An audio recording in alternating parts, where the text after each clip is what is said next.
कोल्हापूर शहरातील शाहूपुरी जिल्हाधिकारी कार्यालय परिसर, सदर बाजार, विचारे माळ परिसरामध्ये फाळकूट दादा म्हणून बदलौकिक निर्माण केलेल्या गब्बर गँगमधील 6 जणांवर मोका अंतर्गत कारवाई करण्यात आली आहे. यामध्ये केवीज पार्क, नागाळ पार्क येथील आदित्य उर्फ गब्बर अमर सूर्यवंशी आणि त्याच्या नेतृत्वाखालील गब्बर गँग या संघटित गुन्हेगारी संघटनेचे सदस्य अनिकेत अमर सूर्यवंशी, सदर बाजारमधील शाहू कॉलेज परिसरातील तुषार सिद्धू कुमठे, न्यू पॅलेस, पाटील माळा येथील सुजल युवराज ढेरे, विचारे माळमधील ओंकार कुमार समुद्रे, सदर बाजार येथील प्रतीक विजय नागावकर यांचा समावेश आहे.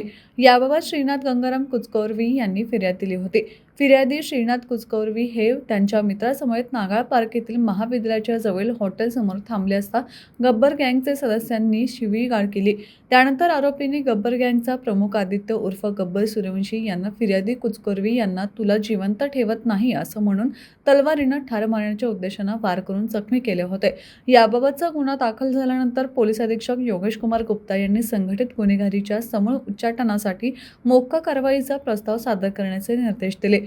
तपासामध्ये गब्बर गँग या संघटित गुन्हेगारी संघटनेविरुद्ध खुनाचा प्रयत्न, जबरी चोरी, दरोडा, फौजदारी पात्र न्यायभंग, प्राणघातक शस्त्रासह सार्वजनिक ठिकाणी गर्दी मारामारी करून जखमी करणे, विनयभंग, अवैध जुगार असे 21 गंभीर आणि दखलपात्र गुन्हे दाखल असल्याचं निष्पन्न झालंय.